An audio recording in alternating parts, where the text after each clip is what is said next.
Morning students, this is Jayantimas from Social Department. Today we are going to see about History Unit 1, Outbreak of World War I and its Aftermath.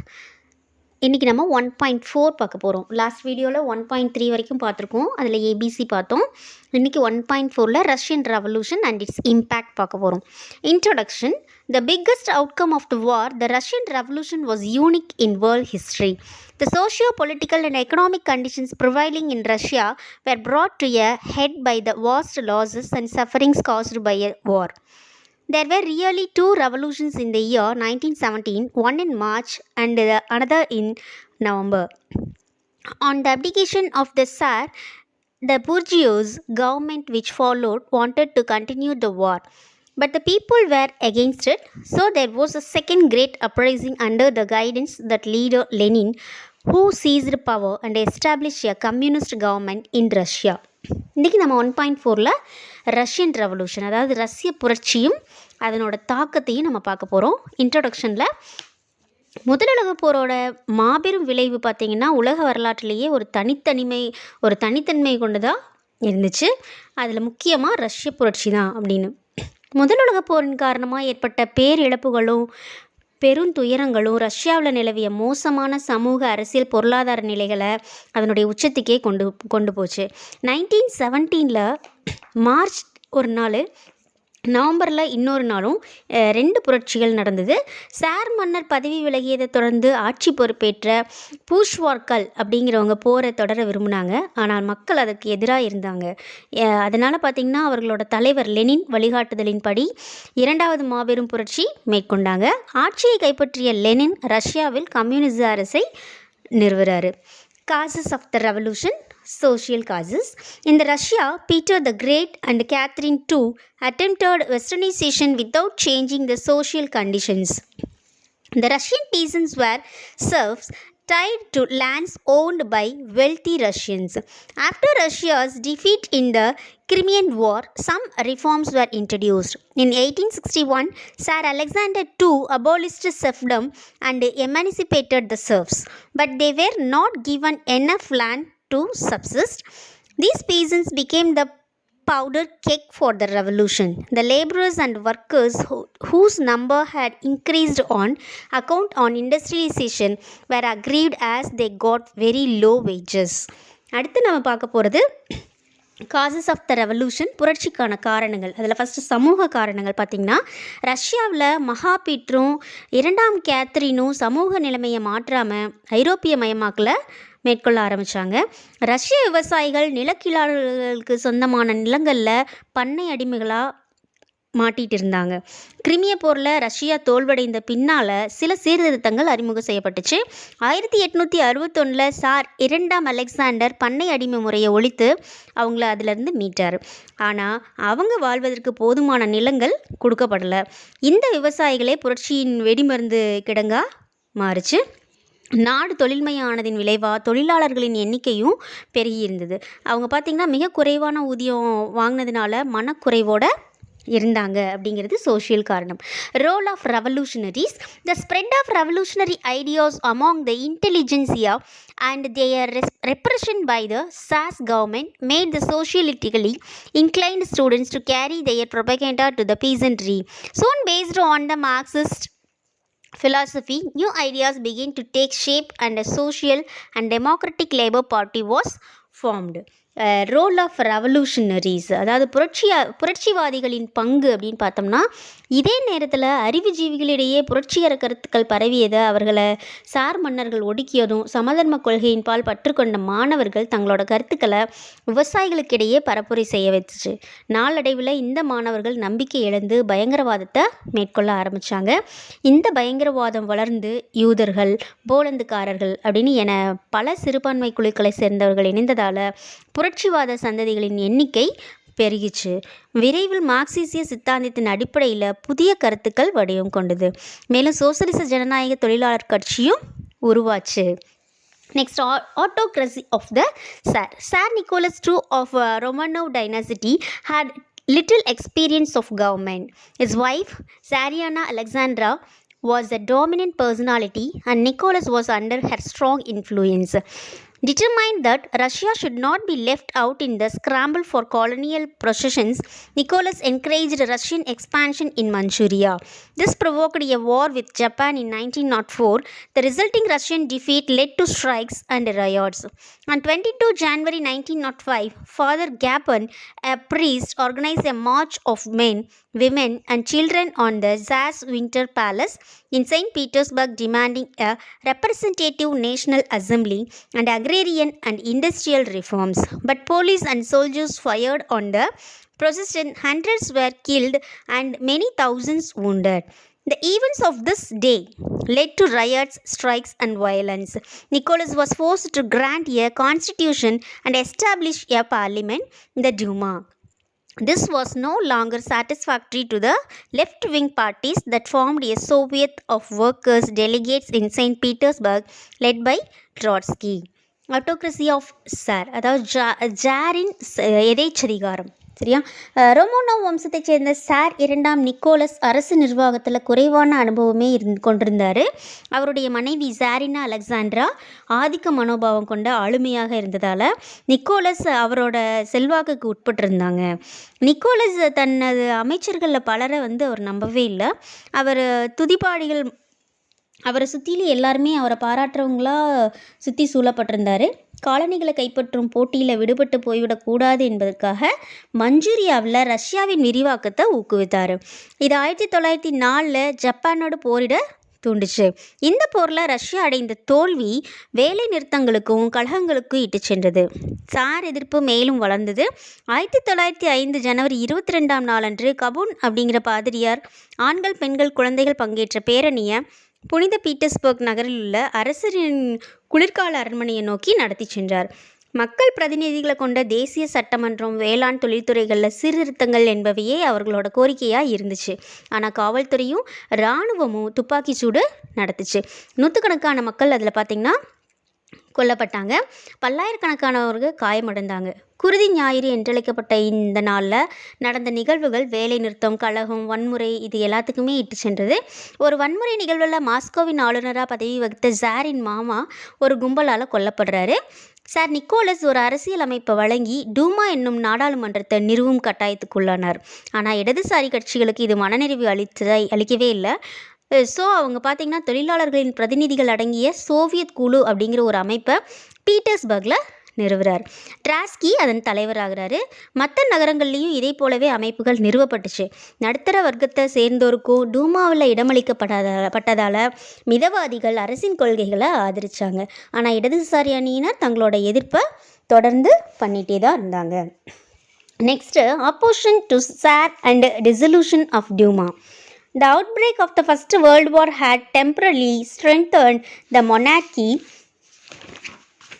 as Russia allied to France and Britain. As there was a rumor of a palace revolution, Nicholas made himself the commander-in-chief of the army. At the end of 1916, Raputin, who had a dominating influence over the Tsar and the Tsarina, was murdered by a member of the Tsar's family. A member of the St. Petersburg Soviet were arrested. Whenever the Duma opposed the Tsar's move, it was dissolved and fresh elections held. Without change of government policy, the Fourth Duma ended in revolution of 1917. Next, sir மன்னருக்கு எதிர்ப்பு, டூமா கலைக்கப்படுதல் அப்படிங்கிறத நம்ம பார்க்க போகிறோம். முதல் உலக போர் வெடிச்சோன்னே Russia, France, England இந்த நாடுகளோட அணி சேர்ந்ததால் ரஷ்ய முடியாட்சி தற்காலிகமாக வலுப்பெற்றுச்சு. சாரை மாற்று நோக்கத்தோட அரண்மனை புரட்சி ஒன்று நடைபெறப்போவதா வதந்தி பரவதுனால நிக்கோலஸ் தன்னை படைகளோட தலைமையை தளபதியாக அறிவித்து கொண்டு அனைத்திலும் பெருங்குழப்பத்தை ஏற்படுத்தினார். 1916 பார்த்திங்கன்னா முடிவடைவதற்கு சில நாட்களுக்கு முன்னாடியே சார் மன்னர், பேரரசி ஆகியோரிடம் செல்வாக்குமிக்க அதிகாரம் கொண்ட ரஸ்புதீன் என்பவர் சார் மன்னரோட குடும்பத்தைச் சேர்ந்த ஒருவரால் கொல்லப்படுறாரு. பீட்டர்ஸ்பர்க் நகரத்தோட சோவியத் உறுப்பினர்கள் கைது செய்யப்படுறாங்க. சார் மன்னரோட நோக்கங்களை எப்போதெல்லாம் டூமா எதிர்த்ததோ அப்போல்லாம் பார்த்திங்கன்னா டூமா கலைக்கப்பட்டு புதிய தேர்தல்கள் நடத்தப்பட்டுச்சு. அரசின் கொள்கைகளில் மாற்றம் ஏதும் இல்லாமல் 1917 புரட்சியுடன் 4வது டூமா ஒரு முடிவுக்கு வந்துருச்சு. Next, popular uprising. The bread shortages among women textile workers, many with husbands in the army, formed them to go on strike anyway and march through the factory area of Petrograd, the capital of the Russian Empire. Masses of women workers demanding bread for workers waved their arms towards factory workers and shouted, "Come out, stop work." The city's 4 lakh workers joined the movement the next day. Next popular uprising பார்க்க போகிறோம். பொதுமக்களோட எழுச்சி 1917 பிப்ரவரி 23 socialist உலக உழைக்கும் பெண்கள் தினத்தை கொண்டாடிய நாளில் கூட சார் மன்னர் எதிர்க்கப்பட முடியாதவராகவே காணப்பட்டார். ஆனால் மார்ச் 2 பார்த்திங்கன்னா அவர் பதவி விலக நேரிட்டது. நேரடியாக போரிடுவதற்கான காலம் கனியலை அப்படிங்கிறதுக்காக யாரும் வேலை நிறுத்தத்துக்கு கூட அழைப்பு விடுக்கலை. இந்த நிலையில் நூற்பாலைகளில் பணியாற்றிய பெண்களிடையே பார்த்திங்கன்னா ரொட்டிக்கு ஏற்பட்ட பெருந்தட்டுப்பாடு அவங்கள வேலை நிறுத்தம் செய்ய கட்டாயப்படுத்துச்சு. ரஷ்ய பேரரசின் தலைநகரான பெட்ரோகிரேடில் தொழிற்சாலைகள் அதிகம் இருந்த பகுதிகள் வழியாக அவர்கள் ஊர்வலம் போனாங்க. பெருமளவிலான பெண் உழைப்பாளர்கள் போர்க்குணத்துடன் உழைப்போருக்கு ரொட்டி என கோரிக்கை முழக்கமிட்டாங்க. தொழில்கூடங்களில் பணியாற்றும் தொழிலாளர்களை நோக்கி கையெழுத்த அவங்க வெளியே வாருங்க, வேலையை நிறுத்துங்கள் என கூற நகரின் 4 லட்சம் தொழிலாளர்கள் அடுத்த நாளே போராட்டத்தில் இணைந்தாங்க. Next, abdication of Tsar. The government used the troops to break the strike, but soon mutinies broke out in the barracks. The Tsar ordered a declaration of martial law, but his order was not broadcast in the city. As there was no one to do this job, the Tsar then tried to return to Petrograd. The railway workers stopped his train. The generals at the front and some leaders in Petrograd, frightened by these developments, pleaded with the Tsar to abdicate on 15th March. Nicholas II abdicated. Next sir பதவி விலகல். வேலை நிறுத்தத்தை உடைப்பதற்காக தனது துருப்புகளை பயன்படுத்தியது அரசு. ஆனால் வேலை நிறுத்தத்தின் 4ஆம் நாள் பாசறையில் இராணுவ வீரர்களோட கலகங்கள் வெடிச்சிச்சு. சார் தொலைதூரத்தில் தலைமை தளபதியாக தனது இராணுவத்தை வழிநடத்தி கொண்டு போனார். அவருடைய ஆணை நகரத்தில் ஒளிபரப்பப்படலை. அப்பணியை செய்ய அவருக்கு அங்கே யாருமே இல்லை. அதன் பின்னாடி சார் பெட்ரோகிரேட் திரும்ப முயற்சித்தார். இருப்பு பாதை ஊழியர்கள் அவர் பயணம் செய்த புகவண்டியை வரும் வழியில் நிறுத்திட்டாங்க. இத்தகைய நிகழ்வுகளால் திகைத்து போன சில தளபதிகளும் பெட்ரோகிரேடில் இருந்த சில தலைவர்களும் சாரை பதவி விலகுமாறு கெஞ்சி கேட்டுக்கிட்டாங்க. மக்களின் பேரெழுச்சிகளுக்கு சிறிது காலத்துக்கு பின்னாடி மார்ச் 15 சார் நிக்கோலஸ் பதவி விலகுறாரு. Next provisional government. There were 2 parallel bodies to take on government functions. One of the bourgeois politicians of the old State Duma, comprising propertied class. On the other, there were workers' delegates drawn together in a workers' council or Soviet. Those in the Duma were able to form a provincial government with the consent of the Soviets. The Soviets was dominated by Mensheviks and the minority Bolsheviks were tamed and undecided. The situation changed with the arrival of Lenin. Next தற்காலிக அரசு நிர்வாக பணிகளை மேற்கொள்ள ஒன்றுக்கொன்று இணையாக 2 அமைப்புகள் இருந்துச்சு. ஒன்று பழைய டூமா அமைப்பின் சேர்ந்த உடைமை வர்க்கத்தை சேர்ந்த பூஷ்வா அரசியல்வாதிகளை கொண்ட அமைப்பு. இன்னொன்று தொழிலாளர்களின் பிரதிநிதிகள் அங்கம் வகித்த குழு அல்லது சோவியத்தில் அங்கம் வகித்த பிரதிநிதிகளின் மீது தலைமறைவாக இருந்த இடதுசாரிகள் செல்வாக்கு பெற்றிருந்தாங்க. சோவியத் அமைப்புகளின் ஒப்புதலோடு டூமாவில் ஒரு தற்காலிக அரசு நிறுவ முடிஞ்சது. சோவியத்துகளில் மென்ஷ்விக்குகள் ஆதிக்கம் செலுத்த சிறுபான்மையராக இருந்த போல்ஷ்விக்குகள் அச்சமுற்றவர்களாகவும் முடிவெடுக்க முடியாதவர்களாகவும் இருந்தாங்க. லெனினின் வருகையால் இந்த சூழ்நிலை மாறுச்சு. Failure of provisional government. Lenin was in Switzerland when the revolution broke out. Lenin wanted continued revolution. His slogan of all power to the Soviets soon won over the workers' leaders. Devastated by wartime shortages, the people were attacked by the slogan of bread, peace, land. But the provisional government made 2 grave mistakes. First, it postponed a decision on the demand for the redistribution of land, and the other was government desired to continue with the war. Frustrated peasant soldiers deserted their post and joined those who had resorted to land grabbing. This intensified the rising to Petrograd led by Bolsheviks. The government banned Pravda and arrested all Bolsheviks. Trotsky was also arrested. தற்காலிக அரசோட தோல்வி. புரட்சி வெடித்த போது Lenin சுவிட்சர்லாந்தில் இருந்தார். புரட்சி தொடர்ந்து நடக்கணும் அப்படிங்கிறதுக்காக பார்த்தீங்க அப்படின்னா அவர் அனைத்து அதிகாரங்களையும் சோவியத்துக்கே அப்படிங்கிற முழக்கத்தை தொழிலாளர்களையும் தலைவர்களையும் கவர்ந்தது. போர்க்காலத்தில் ஏற்பட்டிருந்த பற்றாக்குறைகளில் பெருந்துயரங்களுக்கு உள்ளாயிருந்த மக்கள் ரொட்டி, அமைதி, நிலம் அப்படிங்கிற முழக்கத்தால் கவரப்பட்டாங்க. ஸோ தற்காலிக அரசு 2 முக்கிய தவறுகளை செஞ்சிச்சு. ஒன்று, நிலங்களோட மறு விநியோகம் குறித்த கோரிக்கையின் மீது எடுக்கப்பட வேண்டிய முடிவை தள்ளி வச்சது. இன்னொன்று, போரை தொடர்வதற்குன்னு எடுக்கப்பட்ட முடிவு ஏமாற்றமடைய விவசாய இராணுவ வீரர்கள் தங்களோட பொறுப்புகளை கைவிட்டு நில அபகரிப்பில் ஈடுபடலாயினர். இந்நிகழ்வு பெட்ரோகிரேடில் போல்ஸ்விக்குகளின் தலைமையில் நடைபெற்ற எழுச்சியை மேலும் தீவிரப்படுத்துச்சு. அரசு பிரவுதாவை தடை செய்து போல்ஸ்விக்குகளையும் கைது செய்து டிராஸ்கி கைது செய்யப்பட்டாங்க. கெரன்சி என்பவர் பிரதம மந்திரி பொறுப்பேற்று தாராளவாதிகள், மிதவாத சோசியலிஸ்டுகள் ஆகியோரின் கூட்டணிக்கு தலைமை வகித்தாங்க. திடீர் அரசியல் பயிற்சியை எதிர்கொண்ட அவர் செப்டம்பரில் அரச சோவியத்களையும் ஒடுக்க முற்பட்டார். ஆனால் இந்த முயற்சி சோவியத்களால், குறிப்பாக மக்கள் மத்தியில் பிரபலமாக்கிவிட்ட போல்ஸ்விக்குகளால் தோற்கடிக்கப்பட்டுச்சு. சோவியத்கள் மற்றும் போல்ஸ்விக்குகளின் முழுமையான ஆதிக்கம் ஏற்படும் வரை அரசு பிழைத்திருந்தது அப்படின்னு சொல்லியிருக்காங்க. Next take over by the Bolshevik party under Lenin leadership.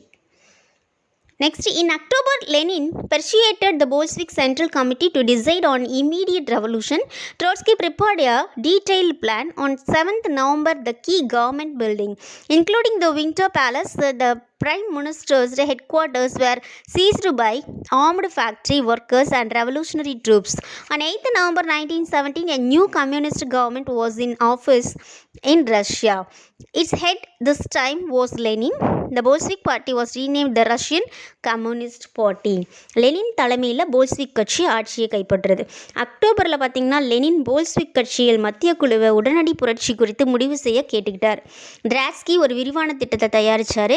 November 7 முக்கியமான அரசு கட்டிடங்கள், குளிர்கால அரண்மனை, பிரதம மந்திரியின் தலைமை அலுவலகங்கள் அப்படின்னு அனைத்து ஆயுதமேந்திய ஆலை தொழிலாளர்களாலும் புரட்சி படையினராலும் கைப்பற்றப்பட்டுச்சு.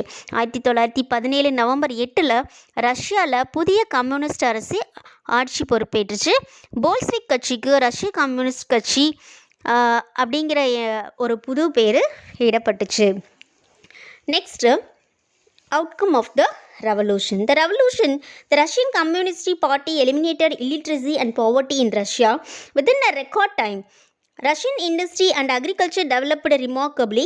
Women were given equal rights, including rights to vote. Industries and banks were nationalized. Land was announced as social property. Land was distributed to poor peasants. Lenin thought the most important factor for the fall of provisional government was its failure to withdraw from World War.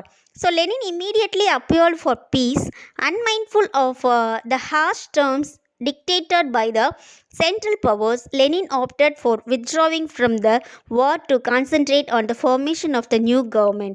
In March 1918, the Treaty of Brest-Litovsk was signed. புரட்சியோட விளைவுகள்னு பார்த்தோம்னா, ரஷ்ய communist கட்சியால் குறுகிய காலத்தில் ரஷ்யாவில் எழுத்தறிவின்மையும் வறுமையும் ஒழிக்க முடிந்தது. ரஷ்யாவில் தொழில்துறையும் வேளாண்மையும் உன்னதமான வளர்ச்சியை அடைஞ்சிச்சு. வாக்குரிமை முதலாக பெண்களுக்கு சம உரிமைகள் வழங்கப்பட்டுச்சு. தொழிற்சாலைகளும் வங்கிகளும் தேசியமயமாக்கப்பட்டுச்சு. நிலம் சமுதாயத்தின் சொத்தாக அறிவிக்கப்பட்டுச்சு. ஏழை விவசாயிகளுக்கு நிலங்கள் பகிர்ந்தளிக்கப்பட்டுச்சு. போரிலிருந்து விலகாமல் இருந்ததே தற்காலிக அரசின் வீழ்ச்சிக்கு முக்கிய காரணம்னு லெனின் நினைச்சாரு. ஸோ அவர் உடனடியாக அமைதிக்கான முயற்சிகளை மேற்கொண்டார். மைய நாடுகளின் கடுமையான நிபந்தனைகள் குறித்து கவலை கொள்ளாமல் அவரை புதிய அரசு உருவாக்குதலில் கவனம் செலுத்துவதற்காக அவர் போரிலிருந்து விலகிறார். 1918 பிரெஸ்ட்-லிட்டோவ்ஸ்க் உடன்படிக்கையை கையெழுத்திடப்பட்டுச்சு. And last paragraph, global influence of the Russian Revolution. The Russian fired people's imagination across the world. In many countries, communist parties were formed. The Russian communist government encouraged the colonies to fight for their freedom. Debates over key issues, land reform, social welfare, workers' rights, and gender equality started taking place in a global contest. Last பேராகிராஃபாக ரஷ்ய புரட்சியின் உலகளாவிய தாக்கத்தின் விளைவுகள் என்னென்னா, ரஷ்ய புரட்சி உலக மக்களின் கற்பனையை தூண்டுச்சு. பல நாடுகளில் கம்யூனிஸ்ட் கட்சிகள் உருவாக்கப்பட்டுச்சு. ரஷ்ய கம்யூனிஸ்ட் அரசு காலனி நாடுகளில் விடுதலைக்காக போராட ஊக்குவித்தது. அவர்களுக்கு முழுமையாக ஆதரவையும் நல்கியது. நல சீர்திருத்தம், சமூக நலன், தொழிலாளர் உரிமைகள், பாலின சமத்துவம், இந்த மாதிரியான பல இன்றியமையாதவை குறித்து விவாதங்கள் உலக அளவில் நடைபெற தொடங்கின. இதோட 1.4 முடிஞ்சுது. Thank you students.